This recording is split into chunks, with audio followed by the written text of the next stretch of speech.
Você que está online, seja muito bem-vindo. Que você possa ser pego aí onde você estiver. Deixa o seu like, se inscreva no canal, pega esse link, manda para alguém e que a palavra de Deus pegue o seu coração. Abra sua Bíblia comigo em 2 Samuel, capítulo 6, verso 7. Livro do profeta Samuel, capítulo 6, verso 7. Toda bênção tem um fardo.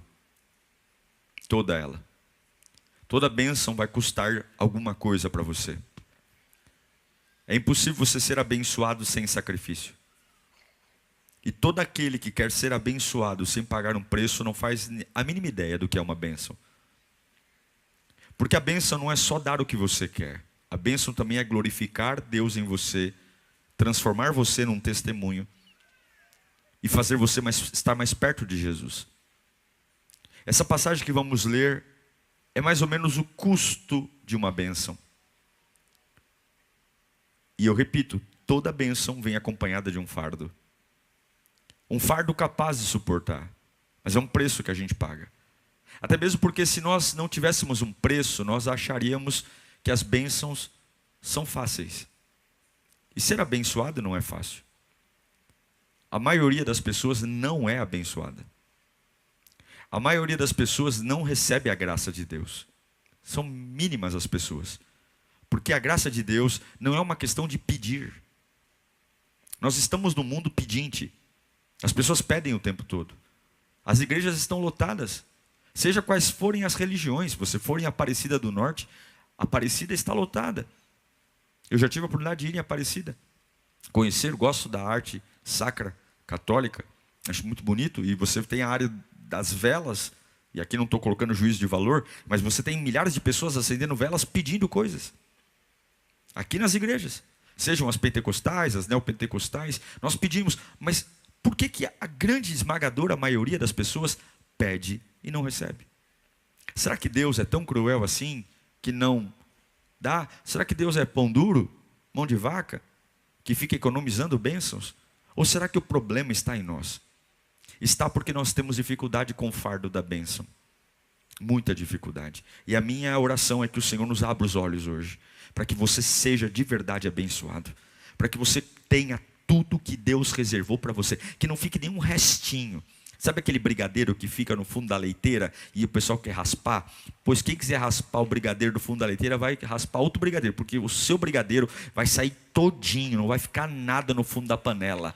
Eu quero findar os meus dias nessa terra dizendo, ele gastou tudo, ele usou tudo, ô bicho fominha, pois eu serei um fominha mesmo pela glória de Deus. Tudo que Deus tem para mim eu vou usar. E você? Também? Então tá bom, vamos lá então. 2 Samuel 6, 7 diz assim: a ira do Senhor se acendeu contra Uzá por esse ato de irreverência. Por isso Deus o feriu. E ele morreu ali mesmo, ao lado da arca de Deus. Davi ficou irado porque o Senhor havia atacado Uzá. Até hoje, aquele lugar é chamado de Perez Uzá. Naquele dia, Davi teve medo do Senhor. E ele se perguntou, como a arca do Senhor chegará até a mim? Assim Davi já não quis levar a arca do Senhor para ficar com ele na cidade de Davi. Em vez disso, levou para a casa de Obed-edom, o giteu. A arca do Senhor ficou na casa de Obed-edom, o giteu, por 3 meses. E nesses 3 meses, o Senhor o abençoou e a toda a sua família. Disseram ao rei Davi, o Senhor tem abençoado a família de Obed-edom e tudo o que ele possui, por causa da arca de Deus. Então Davi, com grande festa, foi à casa de Obed-edom e ordenou que levassem a arca de Deus para a cidade de Davi. Quando os que carregavam a arca do Senhor davam 6 passos, eles sacrificavam um boi e um novilho gordo. Davi, vestindo o colete sacerdotal de linho, foi dançando com todas as suas forças diante do Senhor. Qual é esse? É só até aqui mesmo. Feche os olhos, vamos orar. Amanhã é segunda-feira. Você tem coisas para resolver. E essas coisas não podem estar aqui agora. Você tem reuniões, você tem decisões, e essas coisas não podem estar aqui agora. Você tem exame, você tem consulta, e essas coisas não podem estar aqui agora. Esvazia sua mente para receber, porque o que Deus vai falar com você vai definir teu destino. Espiritualmente falando, demônios não querem que você entenda. Demônios não querem que você compreenda, mas agora nós damos uma voz de comando a demônios: retirem-se daqui agora, saiam, porque Deus vai falar comigo, a palavra vai pegar o meu coração, eu sairei desse culto vivo, eu sairei desse culto aceso, curado, e os que estão online também, seja lá onde você estiver, que a graça do Pai Todo-Poderoso te pegue, em nome de Jesus, amém. Davi tem um abacaxi para descascar.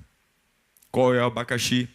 Ele se tornou rei de uma nação dividida. Israel e Judá estão separados. Ele precisa trazer a unidade do reino.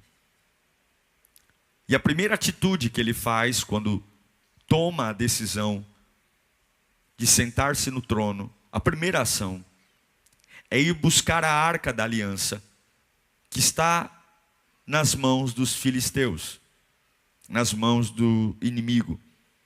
Eu não sei se você sabe, mas a Arca da Aliança, ela foi instituída por Deus ainda no Êxodo, na saída do povo hebreu do Egito, dentro do tabernáculo. E a Arca da Aliança simbolizava a presença de Deus no meio do povo. A Arca da Aliança era o símbolo maior da presença de Deus. O significado espiritual dela era enorme. E Davi sabia que sem a unção, você não consegue unir nada. Ele precisa da unção, ele precisa da arca, ele precisa da presença de Deus. Então ele se reúne e ele vai até os filisteus para trazer a arca. Ele está muito desejoso em se tornar ainda mais um líder relevante. Ele está no auge do ministério dele. A fama de Davi corre para todos os lados. Ele é o camarada que matou Golias. Ele é o homem que a nação aclama como um grande rei, que sucede Saul, um rei caído, um rei que perdeu a glória. E agora, nessa onda de grande pompa, grande festa, ele vai buscar a arca. Só que essa busca se torna um vexame. Deus torna a busca de Davi pela arca da aliança um fracasso. Porque por mais boas intenções que você queira ser abençoado, se não for do jeito de Deus, você vai ser envergonhado. Não existe bênção do meu jeito. Não existe restauração da minha família do meu jeito. Não existe prosperidade financeira do meu jeito. Ou a gente consegue o que quer do jeito de Deus, ou nós vamos ser envergonhados. Esse é o grande desafio. Porque a gente vive hoje esse mundo relativo de Deus ama todo mundo. Sim, Deus ama todo mundo, mas Ele não trata todos iguais, porque nem todos entregam a mesma coisa para Ele. Ah, Deus é amor. Deus é amor, mas Deus é justiça. E tudo que o homem semeia, o homem colhe. Esse reino do amor, onde Deus é um ser bondoso que não tem nenhum tipo de ação contrária à vontade do homem, muito ao contrário, parece alguns pais babões que o filho faz o que quer e fica lá, ele é assim mesmo, está quebrando o vaso da casa da vizinha, está riscando o carro do outro, aí fica, meu filho é assim mesmo, ele é só uma criança, né? Deus não é besta igual a gente não. Deus jamais vai aceitar que nós consigamos algo de um jeito equivocado, porque se Ele aceitar, Ele vai nos ensinar de forma equivocada. Não tem como. Para você trazer a presença de Deus, tem que ser do jeito de Deus. E aí o que acontece? Davi, ele vai trazer a arca, coloca em carros de bois, o boi tropeça, a carroça tomba, a arca começa a escorregar na carroça, indo para o chão, e Uzá, que era um dos filhos de Abinadab, que ficou com a arca 20 anos dentro da sua casa, ele, no ímpeto de não deixar a arca cair, talvez eu e você faríamos a mesma coisa, meio que instantâneo, o negócio está escorregando que vai cair no chão, você vai lá e coloca a mão para segurar. Aparentemente é uma decisão bacana, eu estou protegendo a arca. Na hora que Uzá tocou na arca, a Bíblia diz que Deus matou Uzá. Pronto. Quem estava soprando a corneta não sopra mais. Pronto, quem estava dançando perdeu a graça. O sorrisão de Davi dizendo: eu sou um rei maravilhoso, eu sou um rei importante, eu estou trazendo a arca da aliança. Porque Davi é homem, e homens são orgulhosos. E naquele momento eu tenho a arca e um defunto, a arca e um cadáver. Por quê? Porque o fato de querer a presença de Deus ser algo maravilhoso, eu não vou ter a presença de Deus de qualquer jeito. Pastor, eu estou vindo aqui porque eu quero Deus da minha vida. Maravilhoso você querer Deus na sua vida, mas você não vai ter Deus do seu jeito. Pastor, eu estou vindo à igreja porque eu quero ser cheio do Espírito Santo. Maravilha, é uma motivação maravilhosa, mas você não vai ser cheio do Espírito Santo do seu jeito. Não, pastor, eu vim aqui porque eu quero ser um voluntário. Beleza, mas você não vai ser um voluntário do jeito que você quer. E esse é o nosso problema. Nós queremos fazer o que Deus nos pediu do nosso jeito. Havia uma norma, havia um protocolo. Deus estabeleceu um protocolo de como a arca tinha que ser transportada. Davi levou em carro de boi, mas a Bíblia diz lá em Números capítulo 7, versículo 6, que somente 3 famílias, 3 linhagens poderiam levar a arca em carros de boi. Então Moisés recebeu as carroças e os bois e os entregou primeiro aos levitas, 2 carroças e 4 bois aos Gersonitas, conforme exigia o trabalho deles, e aos Meraritas.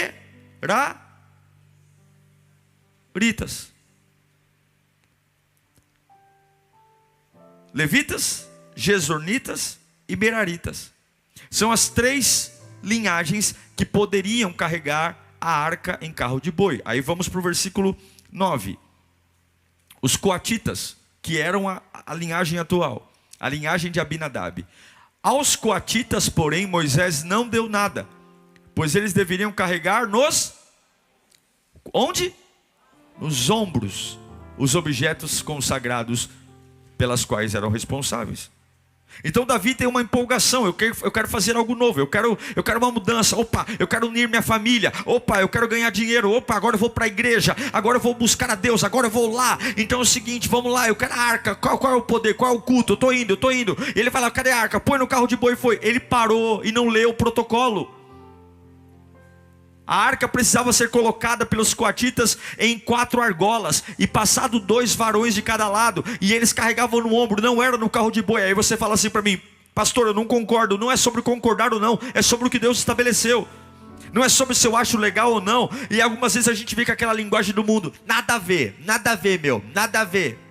Isso aí é nada a ver, isso aí tem nada a ver, isso aí é exagero, não é o que a gente fala? Nada a ver, viajou na maionese, isso aí, nada a ver. O que tem a ver? Carro de boi, mano, o que tem a ver carro de boi no ombro? Dá no mesmo. Isso é uma ideia sua, um problema todo seu, mas a obra de Deus, a presença de Deus, e vai acontecer como Deus quer, seja você achando nada a ver ou não, seja você achando um absurdo ou não. Esse era o protocolo, goste você ou não. E é por isso que Paulo vai dizer em Romanos 11:36, que pois dele, por ele e para ele são todas as coisas, e a ele seja a glória pelos séculos, amém. É a vontade de Deus. E esse é o mal do nosso século. Nós queremos a glória do nosso jeito. Nós queremos a bênção na família, criando a família do nosso jeito. Nós queremos a bênção no nosso namoro, namorando do nosso jeito. Nós queremos ser usados por Deus na igreja e não queremos obedecer regras. Não queremos nos submeter a ninguém. Qualquer coisa a gente dá chilique, faz escândalo. Por quê? Eu quero as bênçãos de Deus, eu quero a unção de Deus do meu jeito. E aí o que acontece? Morte, vergonha, desvia, vira incrédulo, coração apertado, porque Deus não vai tolerar isso. Quando Davi assumiu o trono, ele está com pressa, e você não precisa ter pressa de nada. Deus tem controle de tudo. Ele não parou para ler a lei de Moisés. Ele não parou para estudar o que a lei dizia. Ele está com uma intenção boa, mas ele desprezou o protocolo. E toda vez que você tem uma intenção boa e despreza o protocolo, você passa vergonha. Todo mundo tem uma intenção boa. Quem casa, casa para ser feliz. Mas se você despreza o protocolo do casamento, teu casamento vai ser uma desgraça. Todo mundo vem para o culto para ser cheio do Espírito Santo. Mas se você despreza o protocolo, você vai sair daqui mais com raiva do que com o Espírito Santo. Eu não sei se você está entendendo o que eu estou pregando aqui. É o que Deus está falando. Deus está dizendo: filho, tudo que você quer eu desejo te dar. Filho, tudo que você sonha é o meu sonho também.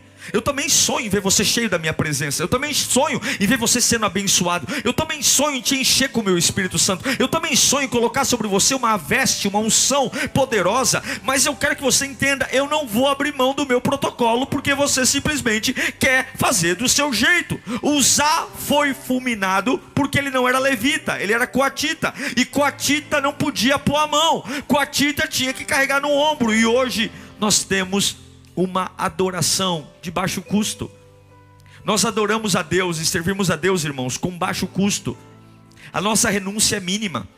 Eu vou falar abertamente para você. Se nós comparássemos o nosso culto de adoração com o culto que acontecia nessa época, nós não temos que fazer quase nada. A gente simplesmente vem, assiste um culto. E eu não estou criticando a igreja de hoje, mas eu estou dizendo que as facilidades estão gerando para nós uma adoração de baixo custo, onde a gente quase não paga preço nenhum, onde a gente fica aí, na hora da adoração, se o louvor não é aquele louvor emotivo, a gente não se esforça para adorar, porque a gente fica dependendo do acorde do teclado, a gente fica dependendo da palavra bonita que o ministro vai falar. Mas nós não precisaríamos de nada disso, porque uma adoração verdadeira, se a música me envolveu ou não, se o pastor falou uma palavra bonita ou não, eu tenho que ter custo. Eu vou adorar, e custa adorar. Custa porque eu chego cansado, eu chego com a cabeça cheia, a Capetolândia está me atormentando, eu estou pistola da vida com um monte de coisa, mas eu vou ter que colocar um pause na minha alma. Qual é o pause? Eu vou separar aquilo que eu quero daquilo que eu tenho que fazer. Nós precisamos voltar a ter uma vida com Deus,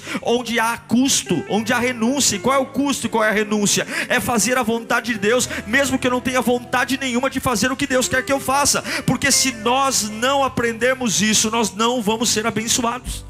Não vamos. Não adianta pegar rosa, sal grosso, não adianta. Não adianta encher a igreja de congresso e conferência. Não adianta fazer culto de homem, culto de solteiro, culto de casal, porque hoje a igreja está cheia de evento. É cheio de evento, é cheio de ensaio, é cheio de congresso, é cheio de conferência. Eu nunca vi tanta conferência na minha vida. Toda semana tem uma conferência em algum lugar. E compra o ingresso, e faz isso, e veste com essa roupa. É paleta de cor, é isso, é aquilo, e dá um nome bonito e dá outro. Eu nunca vi tanta conferência. Eu entro no meu Instagram, é só banner de conferência, mas não é isso que abençoa a nossa vida. O que abençoa a nossa vida é o que a Bíblia diz em Lucas capítulo 14, versículo 33. Da mesma forma, qualquer de vocês que não renunciar a tudo que possui, não pode ser meu discípulo. Veja, Deus quer abençoar você, e eu quero declarar um destravar de Deus para a tua vida nesse ano. Esse ano ainda não acabou. Eu declaro que novembro e dezembro serão meses de surpresa, mas você tem que entender que é a presença de Deus do jeito de Deus.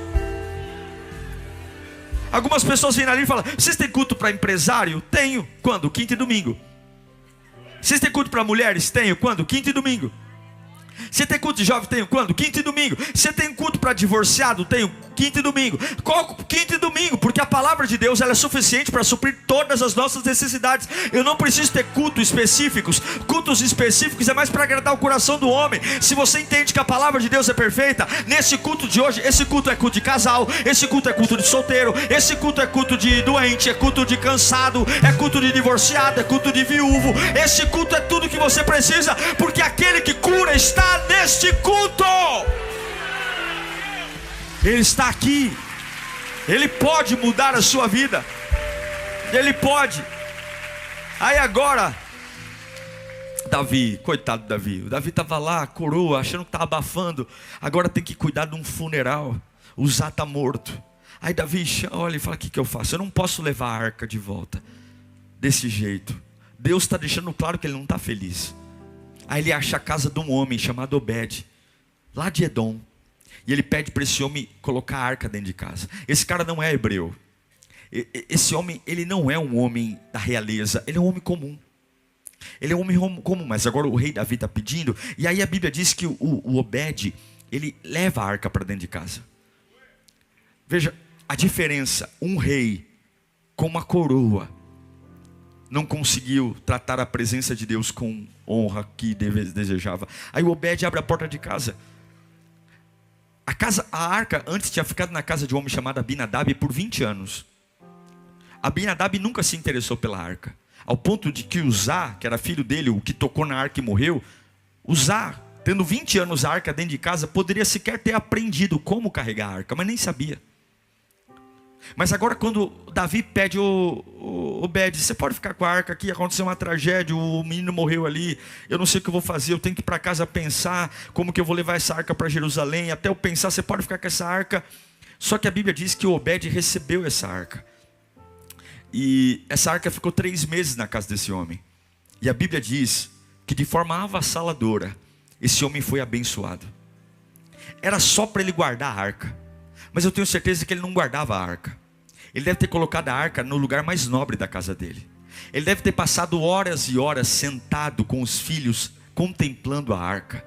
Ele deve ter tomado café, almoçado, jantado em frente à arca. Ele deve ter desligado a televisão, desligado o rádio e sentado em frente à arca. Ele deve ter chorado diante da arca. Ele deve ter mostrado, ele não era um homem culto, ele não era um homem da lei. E a Bíblia diz que ele fez da arca o seu principal. E a Bíblia diz que o Senhor repousou sobre a casa de Obed-edom, porque onde a presença de Deus é tratada como Deus quer que seja tratado, a presença de Deus abençoa. A presença de Deus. A notícia começou a correr, chegou lá em Jerusalém dizendo: ei Davi, sabe aquele camarada que você pediu para ele fazer almoxerifado da arca, que você pediu para ele guardar? Está pipocando bênção na casa dele, em todas as áreas. Deus está abençoando ele. Houve uma prosperidade relâmpago. Em 90 dias o camarada começou a ganhar dinheiro. Sabe quantos filhos Obed teve? Sabe quantos filhos? Você acha que Deus abençoou só no dinheiro? Não tinha dor de cabeça na casa de Obed-edom não, meu irmão. Não tinha não. Quer ver quantos filhos? Quer ver? Eu vou ler para você aqui. Deixa eu ver se eu acho. Aqui, ó, 1 Crônicas 26:8. O camarada que ficou com a arca, ó. Todos esses foram descendentes de Obed-edom. Eles e seus filhos e parentes eram capazes e aptos para a obra. Ao todo foram 62 descendentes de Obed-edom. Tinha dor de cabeça não, varão? A presença de Deus estava na casa. O homem voou em todas as direções, financeira, sexual, emocional, abençoou. Por quê? Porque ele era um homem de grife? Não. Porque ele era um homem nobre? Não. Porque era um homem que tratou a presença de Deus com dignidade. Deus está dizendo: até quando você vai querer a minha presença do seu jeito? Deus está dizendo: olhe para a glória e caminhe para a glória. Nós precisamos pagar o preço por aquilo que queremos que Deus faça na nossa vida. A presença de Deus não é uma bandeja de banana na feira, que você vai lá no final pegar o preço que está mais barato. Não. Às vezes você tem que suportar golpes e desejar a presença de Deus. Às vezes você tem que suportar punhaladas e desejar a presença de Deus. Às vezes você tem que estar no meio de adversidades e querer a presença de Deus. A Bíblia diz que Uzá morreu porque tocou na arca indevidamente, mas Obed-edom prosperou, ganhou dinheiro, porque não é pedigree, não é linhagem, não é sobrenome, não é origem familiar. Eu não quero saber do seu passado, eu quero saber o quanto você deseja a presença de Deus aqui hoje e o quanto você está disposto a sacrificar por ela. A gente sacrifica por namorada, por namorado, por faculdade, sacrificamos até para fazer o que não queremos, sacrificamos para agradar gente que a gente nem gosta. E quando é com a presença de Deus, nós falamos: eu vou pensar, eu não sei, eu estou pensando, será que é assim mesmo? Jesus está dizendo: eu tenho pressa em abençoar você. E quando é que vai ser do meu jeito? E quando é que você vai me adorar do meu jeito? E quando é que você vai me servir do meu jeito? E quando é que você vai perceber que todas essas mortes que você está tendo, morte espiritual, morte física, vem para a igreja, ora e nada acontece, clama e nada acontece, jejua e nada acontece. O problema não é o jejum, o problema não é a oração, o problema não é a adoração, o problema é você, porque você quer tudo do seu jeito. E Deus está dizendo: a glória na arca, a poder na arca. E se não manifestou, não é porque eu estou com greve não. Se não manifestou, é porque você está fazendo fora do protocolo. Mas essa palavra é palavra de cura, essa palavra é palavra de unção. Levanta a mão para cá. Deus vai abrir o teu coração nesta noite. Deus vai trazer uma nova unção sobre a tua vida. E eu declaro que tudo aquilo que você perdeu no caminho vai te fazer pensar, porque é hora de rever a rota, porque Deus tem fome de fazer na tua vida o que fez na casa de Obed-edom. Levanta a mão mais alto ainda. Os próximos 3 meses serão 3 meses de reviravolta. Assim como a arca do Senhor foi para a vida de Obed-edom, será na tua vida. Aleluia, aleluia, aleluia, aleluia, aleluia. Presta atenção. Quando Davi está empolgado, ele só quer a arca. Eu quero a arca, eu quero a arca. Mas quando cai um defunto no chão, ele faz a pergunta que ele tinha que fazer no começo: como trarei a arca do Senhor? Por que a gente sempre precisa perder alguma coisa para pensar o que tinha que pensar antes de perder? Por que a gente tem que primeiro separar para depois aprender a casar? Por que a gente primeiro tem que ser demitido de uma empresa para depois aprender a trabalhar direito? Por que primeiro a gente tem que queimar o nosso próprio filme, fazendo barraco, xingando, para depois cair na real e falar: meu, eu passei do ponto? Por quê? Porque nós achamos que a presença de Deus não é nada. A gente acha. A gente perde a reverência, a gente perde o temor. A gente começa a brincar. Na quinta-feira eu deixo a minha atenção. Tem gente que vem para a igreja de quinta e não vem de domingo. E tem gente que vem de domingo e não vem de quinta. Vai lá. Eu lembro que eu estava em Jericó, umas lojas muçulmanas lá. Da hora de orar, o árabe olha para você e fala: 1 minuto. Ele pega o tapetinho dele lá. Ele faz isso 6 vezes por dia. Ele pega o tapetinho dele lá. Pode ter 1 bilhão de clientes na loja. Ele faz todo mundo parar. Ele não vende. É hora de orar. Ele estende o tapetinho. Ele ajoelha em direção à Meca. Ele faz a oração dele. Depois ele levanta e te atende. Porque a prioridade dele não é vender. A prioridade dele é honrar a fé dele. Nós temos que começar a entender que aquilo que a gente deseja, e eu sei que você deseja coisas grandes, não vai ser gerado sem sacrifício. Você vai ter que fazer um sacrifício. Você vai ter que abrir mão. Você vai ter que fazer no protocolo de Deus. A Bíblia diz que a casa de Obed-edom foi abençoada. Por quê? Porque onde a presença de Deus está, tem bênção, irmão. Não tem como. Você fala assim: pastor, eu vou para a igreja, eu sou fiel, mas minha casa é uma amargura. Alguma coisa está errada. Minha casa é uma casa de paz. E não é que eu tenho tudo resolvido, não. Tem que rever a rota, meu. Como é que você pode vir para a igreja? Aí vem aqui: ai pastor, eu não durmo. Como não dorme? Eu durmo, meu Deus. Se o despertador não tocar, eu vou que vou. Tem que rever a rota. O que eu estou fazendo de errado? Estou vendo vulto à noite, sinto uma mão me enforcando. Ai pastor, estou angustiado. Eu fico angustiado também, mas eu logo pergunto: Deus, o que é? O que o senhor quer falar comigo? É algum pecado? É alguma coisa? Mas eu vou puxando o fio da meada até chegar na ponta para entender o que é. Porque uma coisa é Deus usar as minhas emoções para chamar minha atenção. Outra coisa é eu viver amargurado. Pessoas que vivem tentando suicídio 1, 2, 3, 4, 5 vezes. Parece brincadeira. E está na igreja. Está na igreja e mente. Está na igreja e aplica golpe. Está na casa de Deus e tem uma vida sexual libertina. Troca de esposa como troca de roupa. Troca de marido como troca de roupa. Não tem temor ao casamento. Não tem temor a nada. Não tem temor a ninguém. Como pode isso? Como pode? Que qualidade de crentes nós temos hoje? Que crente eu sou? Que crente eu sou? Porque quem está perdendo sou eu. Que eu posso enganar todo mundo, mas quando eu quiser tocar na presença eu vou morrer. Porque Deus não é prostituta. Ele não se permitirá ser tocado do jeito que Ele não quer ser tocado. Ele não vai.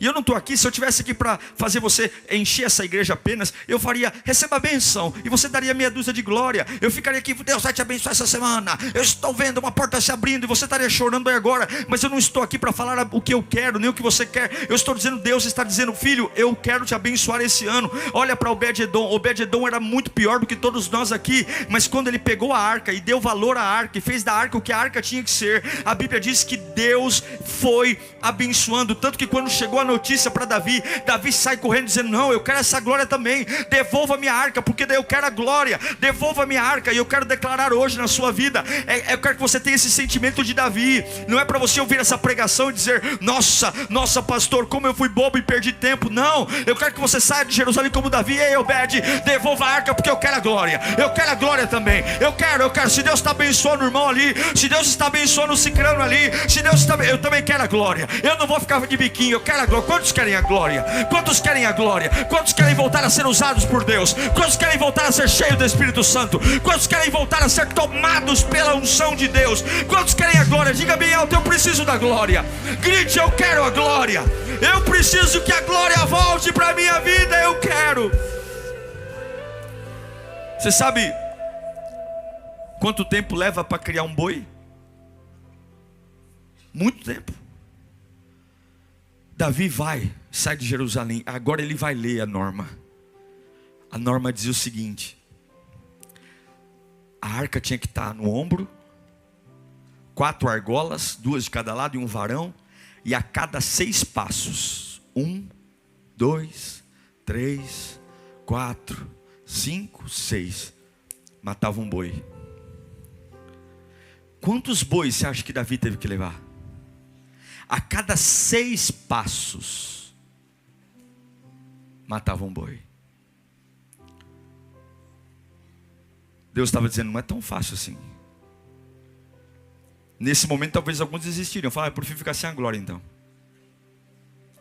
É muito trabalho, pastor. É por isso que alguns são abençoados, outros não. Até onde Deus pode te pedir? Até onde você vai para ter a bênção? O que você está disposto a sacrificar? Tem alguma coisa que Deus pedisse e falar, se Ele pedir isso aqui, eu não quero mais. Um relacionamento, por exemplo. Uma prática. Davi pegou os melhores músicos, os melhores levitas, colocou não mais coroa, colocou linho, mas roupas naturais. Porque trazer uma nova estação na sua vida nem sempre é fácil. Todo mundo quer uma nova estação, todo mundo quer um novo cheiro, todo mundo quer uma nova cor, mas nem sempre é fácil. Mudar não é fácil, quebrar o clima não é fácil, ter uma nova atmosfera não é fácil. Tem coisas que grudam em nós. Mas agora ele vai para a casa de Obed-edom e ele já entendeu que Deus queria ensinar 3 coisas para ele. Deus queria ensinar o poder, a paciência e o louvor. Fala comigo, poder, paciência e louvor. Deus estava querendo ensinar que Deus não precisa da ajuda de ninguém. Deus é Deus. E por mais que você queira trazer a presença de Deus para a sua vida, Deus é autossuficiente, Ele não precisa de você, Ele vai para onde Ele quer. A cada montanha que você tem que escalar, você só escalou porque Deus te sustentou. 3 meses, a casa de Obed-edom abençoada, porque quando você vê a tradição, quando Davi tira a arca da casa de Obed-edom, Obed-edom larga tudo para trás, ele vai seguindo a arca, ele vai ser porteiro do templo lá em Jerusalém, porque uma vez que ele contemplou a arca na casa dele, viu tudo que a arca pôde fazer por ele, ele não se apega mais à casa que tem, ao quarto que tem, ele só quer estar perto da arca, ele só quer estar, porque um homem que é cheio da glória de Deus, ele não fica se embaraçando em coisa besta, ele simplesmente só quer a presença, porque uma vez que você bebe a presença de verdade, eu não estou falando de ficar chapadinho no culto, eu não estou falando de ficar chapadinho no movimento, o movimento passa, culto passa, congresso passa, conferência, eu estou falando de glória de Deus, a glória que cura de verdade, a glória que dá destino, a glória que você acorda de manhã dizendo, eu sei quem eu sou, eu sei quem Deus é, eu sei para onde eu estou indo, e isso não tem explicação, não é seminário de teologia, não é campanha, não é óleo, não é encontro com Deus, isso é você e Deus, Deus e você, é a glória que te impulsiona, são tantas verdades na sua alma que você não para mais, você não para, você é um trator matou, você é um rolo compressor, você passa por cima. E agora Davi está voltando para pegar a arca, porque ele sabe que agora ele entendeu. Agora ele entendeu que não é coisa bonita, é coisa séria. Deus não está interessado em frufru, Deus não está interessado em coisas que alegram o coração dos homens. Deus está interessado em santidade, verdade. E enquanto agora ele se move, agora ele não quer aplauso, agora ele não está pensando em unir povos, agora ele só quer honrar o Senhor. E já pensou se amanhã, quando você for para a tua empresa e você sabe que tem um monte de abacaxi para descascar, você sabe que tem um monte de chefe para te encher a paciência, se ao invés de você ir preocupado em ficar fazendo média com um, agradando o outro, se você tiver um dia inteiro só para honrar a glória de Deus na sua vida, eu vou trabalhar para honrar a glória de Deus, eu vou almoçar hoje de um jeito que honra a glória de Deus, eu vou tomar meu café na copa de um jeito que agrada a glória de Deus. Imagine se toda a sua vida se resumisse a qualquer movimento honrar a glória de Deus. Você consegue entender o quanto que Deus vai acelerar você, o quanto que Deus vai abençoar você? Meu irmão, eu não sei para que eu estou pregando, mas Deus não me deixa parar de falar. Deus está dizendo, eu estou quebrando. Quando você está falando, eu estou quebrando alguns corações teimosos. E quando você está falando, eu estou quebrando alguns corações teimosos. E eu quero dizer, eu vou gritar mesmo. Se você não gosta que eu grito, então pelo amor de Deus, põe a mão no ouvido. Mas Deus manda eu dizer, se você crê em mim, eu vou gerar liberdade na sua alma. Se você crê em mim, porque onde o meu espírito está a liberdade. E eu quero desmentir o que o diabo falou. O diabo é mentiroso, ele é mentiroso. Eu sei que você quer que eu pare de falar isso. Eu sei que alguns estão incomodados com a minha voz. Eu sei que alguns estão dizendo, pastor, está gritando muito hoje. Mas eu só estou fazendo o que Deus mandou eu falar. Deus está falando com você e Ele está dizendo, para de revirar os olhos, para de achar que não é com você. Deus está dizendo, eu só vou devolver a glória quando antes de me tocar, você me entrega o seu louvor. Eu só vou devolver a glória quando antes de pôr a mão em mim, antes de tocar em mim, você me deu o louvor. O poder está em mim, mas me deu o louvor. Agora escute, 3 meses na casa de Obed-Edom, 3 meses que Davi ficou em casa planejando, porque para ter poder tem que ter paciência. Agora uma coisa conquista tudo. Fala comigo, uma coisa conquista tudo. Você não precisa ter muitas conquistas, você precisa ter uma conquista. A glória de Deus te faz conquistar tudo. Talvez você tenha uma lista desse tamanho de objetivos. Uma coisa conquista tudo. Davi tinha muitos desejos, mas quando ele entendeu que se ele conquistasse a arca, ele conquistaria tudo, a vida dele simplificou.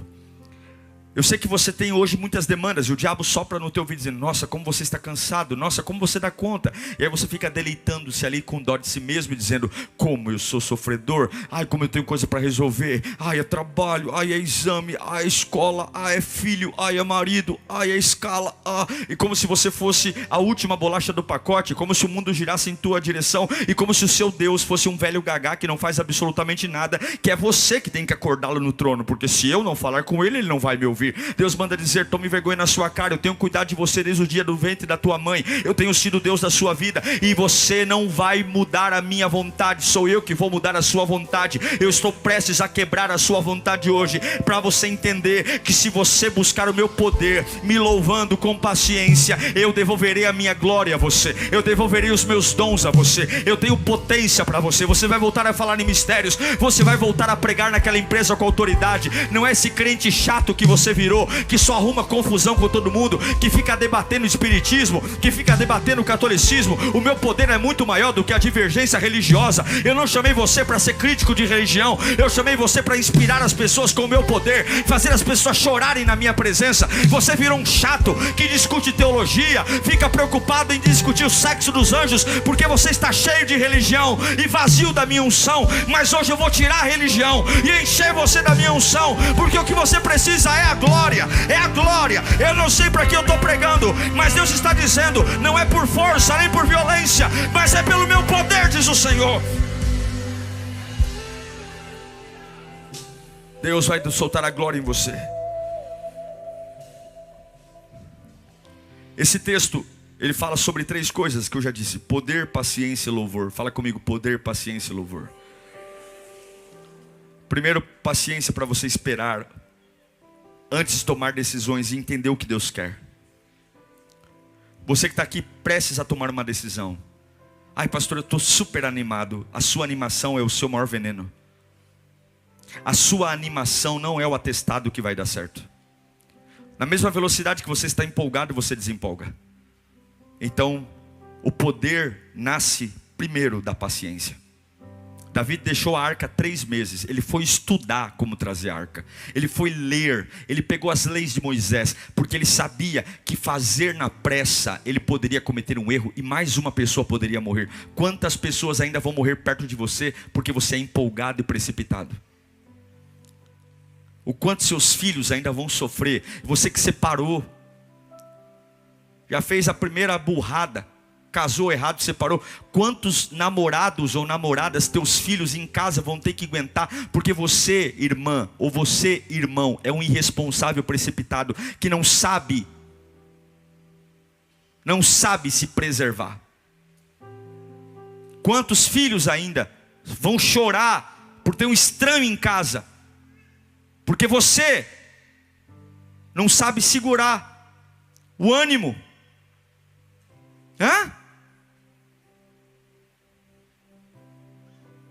Quantos desaforos vão ter que ter?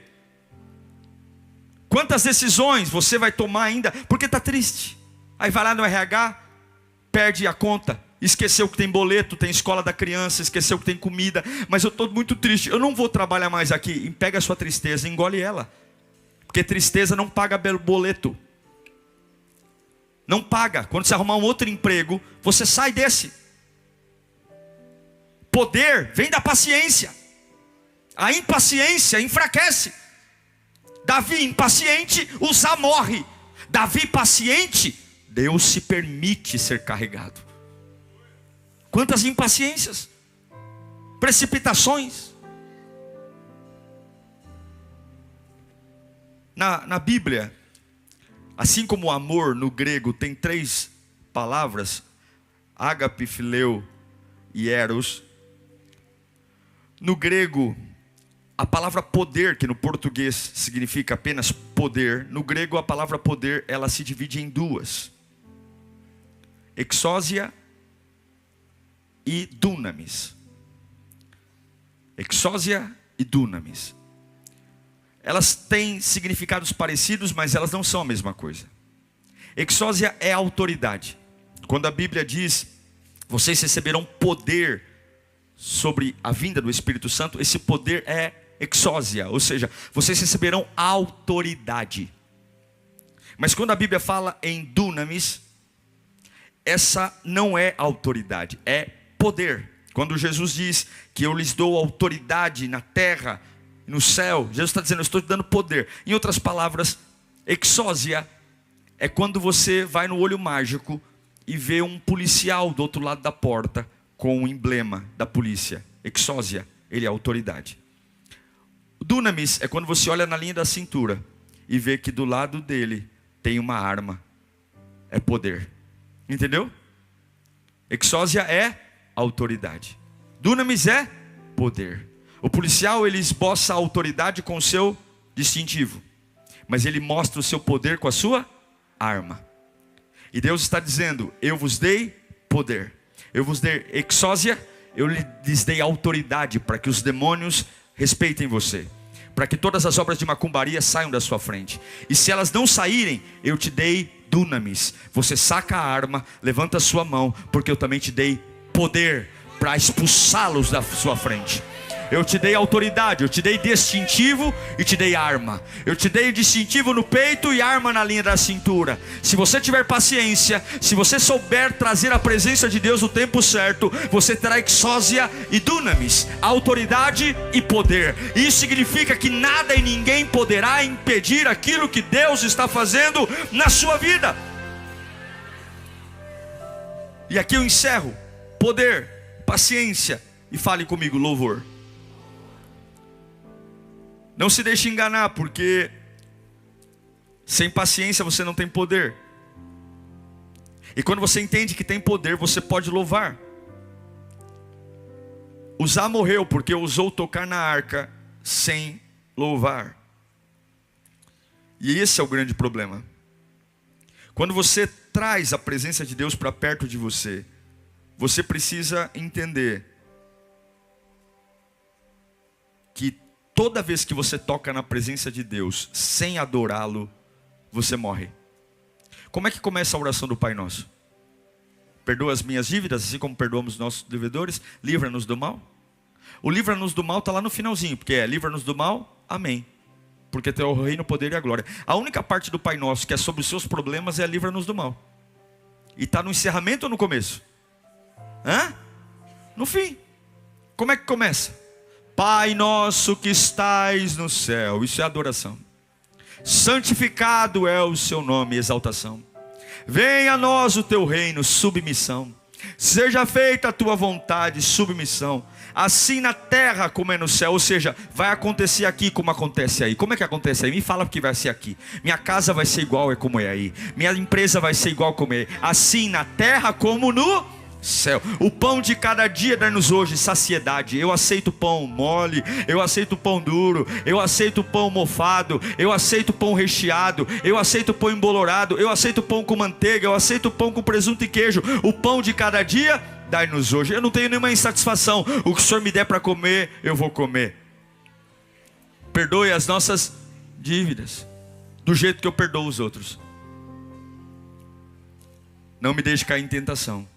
Livra-nos do mal. Porque você não pode tocar a presença de Deus sem louvá-lo. É por isso que a Bíblia diz: entrai por suas portas com ações de graça. A Bíblia diz que Davi trouxe a arca de volta para Jerusalém. A cada 6 passos matava-se um animal. A cada 6 passos tocava-se as trombetas. E Deus não matou ninguém, muito pelo contrário, a glória de Deus deixou um rastro de manifestação. Obed-edom, que foi abençoado, seguiu a arca, se tornou porteiro do templo. Por quê? Porque uma vez que você conhece a glória, você não fica sem a glória. Não fica.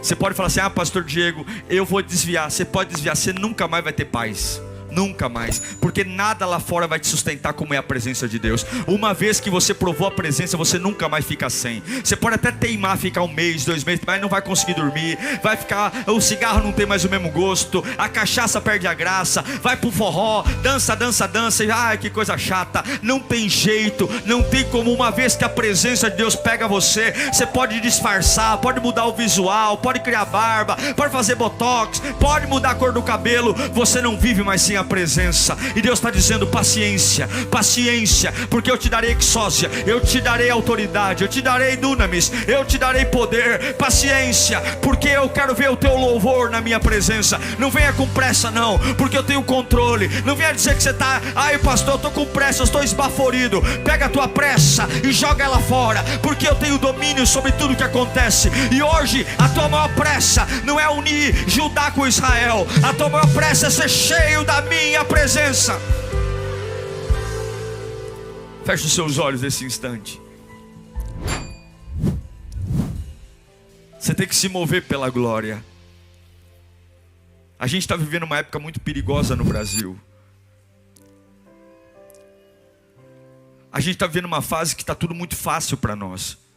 E tempos fáceis geram pessoas fracas. Tempos fáceis geram pessoas fracas. Pessoas fracas geram tempos difíceis.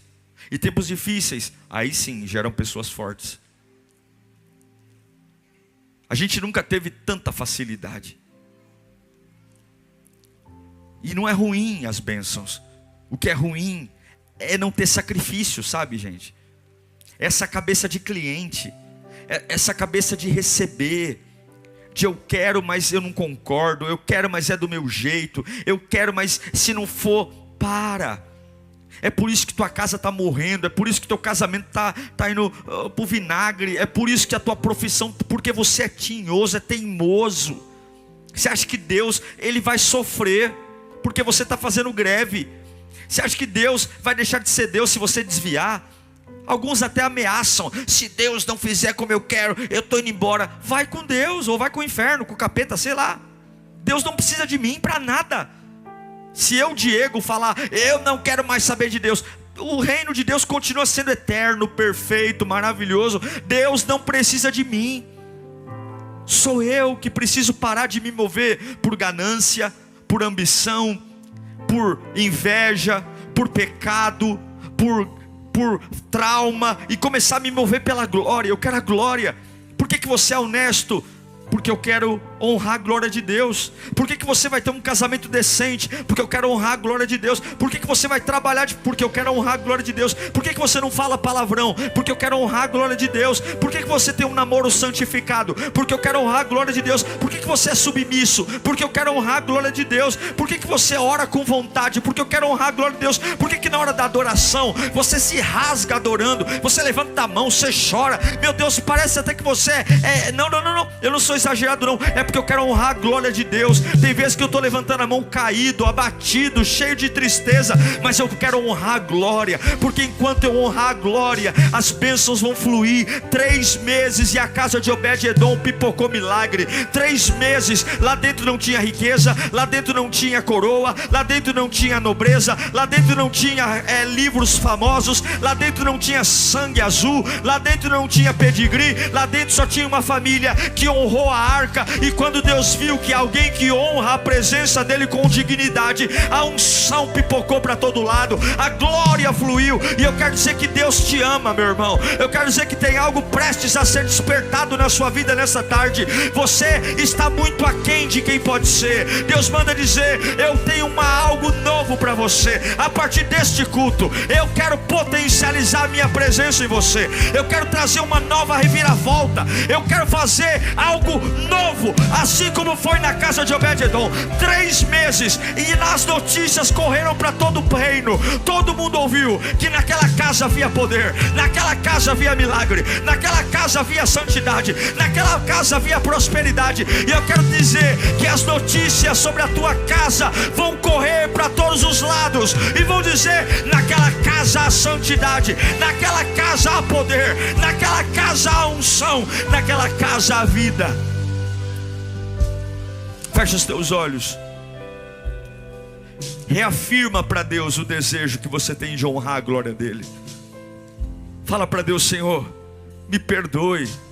Caso você tenha alguma coisa para dizer, pega o teu ego, esmaga ele. Pega o orgulho, esmaga. Deus é muito maior do que nossas conquistas. Alguns ficam orgulhosos de si mesmos. Eu estava falando para Carla hoje. Abra os olhos só um instante. Abra os olhos. Eu estava falando para Carla porque algumas pessoas, principalmente algumas igrejas mais tradicionais, elas ficam chocadas porque eu fico na porta recebendo as pessoas. Porque acaba o culto, eu fico no lounge. E aí eles falam: nossa, pastor, na minha igreja, meu pastor, nossa. E eu disse: um dia, por que eu vou para a porta? Um dia eu pensei, se Jesus fosse pastor de uma igreja, onde ele ficaria? Se Jesus fosse literalmente o pastor de uma igreja, como que ele receberia os membros daquela igreja? Aonde que ele ficaria? Eu acho que ele ficaria na porta. Eu acho que ele ficaria com um sorriso dizendo para todo mundo: bem-vindo ao culto.